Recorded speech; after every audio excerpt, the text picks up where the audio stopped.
As he announced on Sunday that the Trump administration is resuming talks with North Korea, Pompeo noted that he is also supposed to discuss the scheduling of a second denuclearization summit between U.S.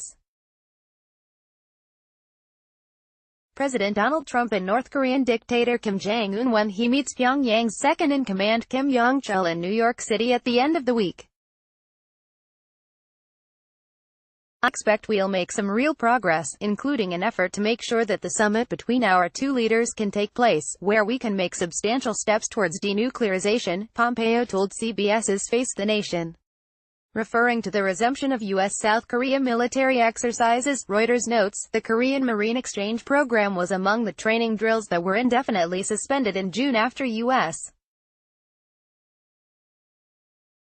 President Donald Trump met North Korean leader Kim Jong-un in Singapore and promised to end joint U.S.-South Korea military exercises often criticized by the North. A spokesman for South Korea's Ministry of Defense confirmed a round of training would begin near the southern city of Pyongyang, with no media access expected. About 500 American and South Korean Marines will participate in the maneuvers, the Yonhap news agency reported. On Friday, the rogue North Korean regime reportedly warned that it would seriously consider resuming development of its nuclear program if the Trump administration does not lift its campaign of maximum pressure and sanctions. In a statement carried by the state-run Korean Central News Agency, KCNA, Pyongyang's foreign ministry declared, the improvement of relations and sanctions are incompatible. The U.S. thinks that its oft-repeated sanctions and pressure lead to denuclearization. We cannot help laughing at such a foolish idea, as shown, the U.S. is totally to blame for all the problems on the Korean peninsula, including the nuclear issue, and therefore, the very one that caused all those must untie the knot it made. In an interview on Fox News Sunday, Pompeo dismissed North Korea's threat that it may resume its development of nuclear weapons. I'm not worried about that, the top U.S. diplomat proclaimed. We are very focused. We know with whom we are negotiating, we know what their positions are, and President Trump has made his position very clear.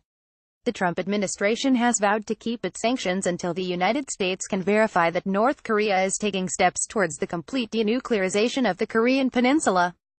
Pompeo told Fox News Sunday that the Trump administration wants a full, verifiable denuclearization of the Korean peninsula, stressing that no economic relief until we have achieved our ultimate objective. Reuters acknowledges, North Korea has not tested a ballistic missile or nuclear weapon for nearly a year and has said it has shuttered its main nuclear test site with plans to dismantle several more facilities.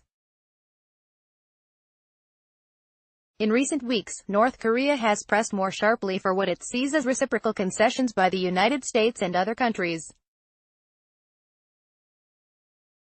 According to Voice of America, VOA, the announcement that the United States and South Korea would resume military drills comes amid slow progress on ending the North's nuclear weapons programs in the month since the June summit between Kim and Trump, when the two leaders signed an agreement calling for the denuclearization of the Korean peninsula.